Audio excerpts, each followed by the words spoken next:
મારી પાસે જ્યાં સુધી માં છે ત્યાં સુધી હું સમૃદ્ધ છું, બાકી માં નથી તો કાંઈ નથી આપણે. ઓહો, બહુ મોટી વાત. મારી મૂડી, મારી મિલકત મારી માં છે. કારણ કે એકમાત્ર સંબંધ એવો છે માં કે જેને દુનિયામાં તમારી પાસેથી પ્રેમ સિવાય કાંઈ જોતું નથી, એ માં છે.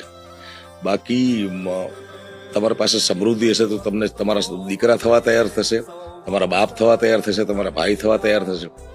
એક માં કોઈ નહીં થઈ શકે પ્રાણી જગતમાં. બિલકુલ. એને એના બાળકો પાસેથી કોઈ એક્સપેક્ટેશન નથી. બાળકો મોટા થઈને જતા રહેવાના છે, પણ છતાં એની રક્ષા કરવા માટે પોતાનો જીવ આપી દેવા માટે એક માં જ રેડી થઈ શકે. બિલકુલ બિલકુલ. ભગવાન વિચાર્યું કે મેં જે જગત બનાવ્યું છે, મેં જે જીવ બનાવ્યો છે, એ દરેકની પાસે હું નહીં પહોંચી શકું, તો એટલે એને માં મોકલી છે. એટલે માં એટલે પરમાત્માનું બીજું સ્વરૂપ છે. ये माँ तेरा कर्ज में नहीं चुका सकता, कलम से क्या लिखूं तुझे, तेरी तारीफ में लफ्जों में बयां नहीं कर सकता, माँ तेरा कर्ज में चुका नहीं सकता.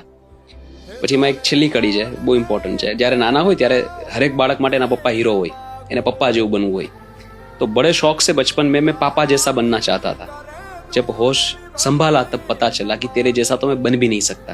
હું ગમે એટલું કરું તારી જેવું તો નહીં જ બની શકું. માँ तेरा कर्ज में चुका नहीं सकता.